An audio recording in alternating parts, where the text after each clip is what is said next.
Well, we had so many things to do in the sense I enjoyed them all. You know, we go fishing in the summer, hunting in the fall, and skiing in the winter time, and ice fishing in the winter time, and ice boating. I had an ice boat. Somebody give my dad, I guess, and fix it up, and so we enjoyed that. And did the ice boat look like this one?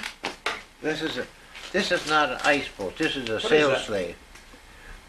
This when I was growing up, this was not too much used anymore. They old Anton Amundson, I don't know, you heard of him. Well, he had one of those sail sleighs, and he used to sail out to what they call the East Channel. That's a little east of Chambers Island. There's about 80 feet of water there, and there was bob for trout in there. That's quite a trip. Yeah, and he'd sail out, and then, well, he was up in his 70s at the time, and if the wind went down, he'd push that just about 4 miles, I guess, 4 or 5 miles. He'd push her all the way in. In fact, there was some relation of his, I can't think of his name right now, they used to live up right on the corner of South Orchard. Munson, Harry Munson, that's the guy.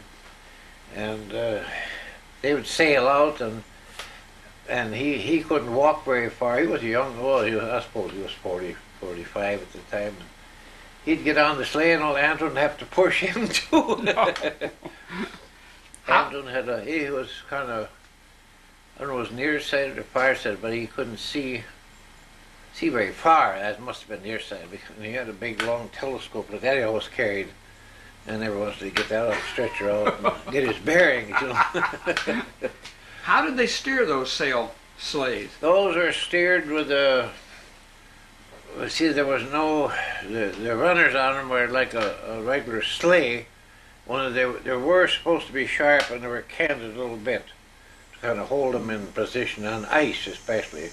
But they just pulled the sail, and the sail would swing the thing around whichever way they wanted it. So that was the way they steered. And then if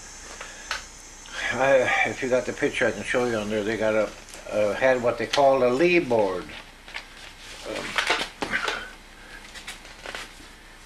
You see that guy is sitting on, that's what they call a lee board, and that you always put on the lee side of the sail, see?